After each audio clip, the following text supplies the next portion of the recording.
Ben ritrovati con l'informazione flash di New Sicilia.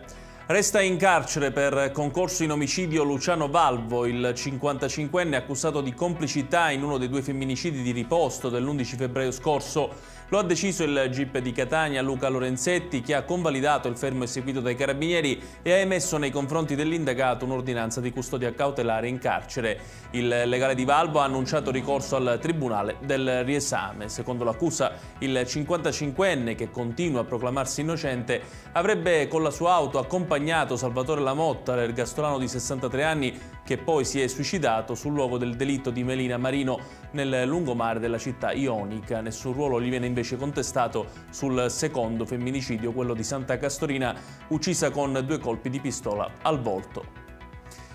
Una donna nigeriana residente in provincia di Foggia è stata accusata di vari reati, tra cui tratta di esseri umani, riduzione in schiavitù, favoreggiamento dell'immigrazione clandestina, sfruttamento della prostituzione e autoriciclaggio dei proventi. L'ordinanza di custodia cautelare in carcere è stata emessa dal Tribunale di Catania a seguito di un'indagine della squadra mobile di Siracusa in collaborazione con la polizia pugliese. Le vittime sono giovani donne nigeriane reclutate e introdotte in Italia per essere costrette a prostituirsi tramite l'inganno e i riti voodoo che prevedono minacce di morte per le vittime e i loro cari. Vodafone Italia e l'Università degli Studi di Palermo hanno annunciato il lancio del progetto 5G for a Smart Sicilian Academic Campus, che realizzerà per la prima volta in Italia una rete privata 5G ibrida in un campus universitario. Il progetto ha ricevuto il finanziamento del Connecting Europe Facility dell'Unione Europea per un importo totale di 4 milioni di euro con il sostegno del Ministero delle Imprese del Made in Italy e della Regione Siciliana.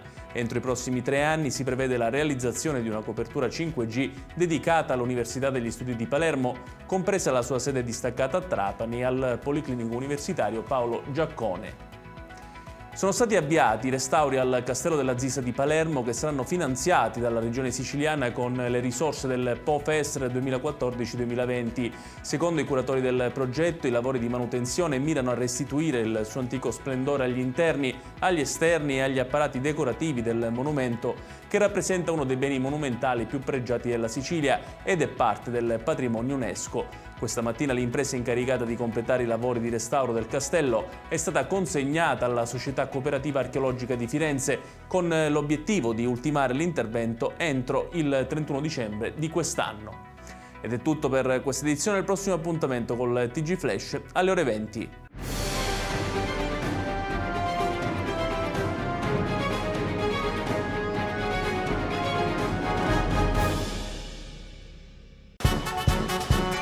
Benvenuti al Carnevale di Acireale. Dal 4 al 21 febbraio, coriandoli, luci, colori e tanto divertimento. Carri allegorici, gruppi, costumi, eventi, maschere e mascheroni. Uno spettacolo unico per un'esperienza ricca di allegria e di belle emozioni. Carnevale di Acireale, la festa più bella di Sicilia.